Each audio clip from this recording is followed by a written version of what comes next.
Siapa rindu Kudat? Jom jalan sebelah petang. Siapa yang rindu Kudat? Jom kita jalan-jalan sebelah petang. Kita pusing-pusing melihat suasana Bandar Kudat. Petang macam ini, kalau kita tengok keadaan Bandar Kudat, memang agak tenang.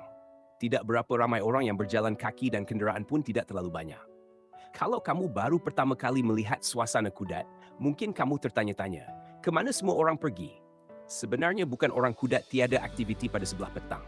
Cuma waktu petang macam ini, ramai yang sudah mula berkumpul di satu tempat yang memang menjadi tumpuan masyarakat Kudat, iaitu Esplanade Kudat.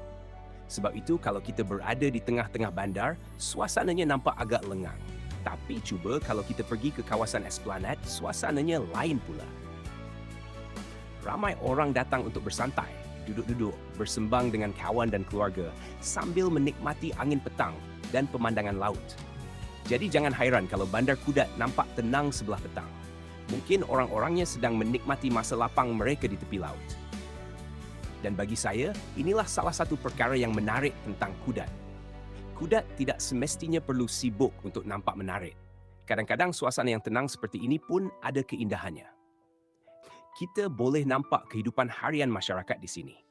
Kedai-kedai masih ada yang dibuka, ada kenderaan yang lalu lalang. Dan walaupun tidak begitu ramai orang, bandar ini tetap mempunyai suasana tersendiri. Kalau datang waktu pagi, mungkin suasananya lebih sibuk. Tetapi, bila masuk sebelah petang, keadaan mula perlahan dan lebih santai.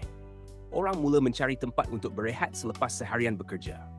Dan Esplanade Kudat menjadi antara tempat yang sering menjadi pilihan untuk berkumpul. Jadi petang ini saya tidak pergi ke Esplanade. Saya cuma mahu bawa kamu jalan-jalan melihat suasana Bandar Kudat dari sini. Biar kamu sendiri tengok bagaimana keadaan Bandar Kudat apabila matahari mula condong ke sebelah petang. Mungkin bagi orang luar, suasana seperti ini nampak biasa. Tetapi bagi orang yang pernah tinggal di Kudat, pernah bekerja di sini atau pernah melalui jalan-jalan di bandar ini, pemandangan seperti ini mungkin membawa banyak kenangan. Sebab setiap tempat ada ceritanya. Dan Kudat juga ada cerita sendiri. Jadi, kepada kamu yang pernah datang ke Kudat atau mungkin sekarang berada jauh dari Kudat, masih rindu dengan suasana bandar ini? Kalau rindu, jom kita jalan sama-sama. Tidak perlu tergesa-gesa. Kita nikmati saja suasana Kudat sebelah petang.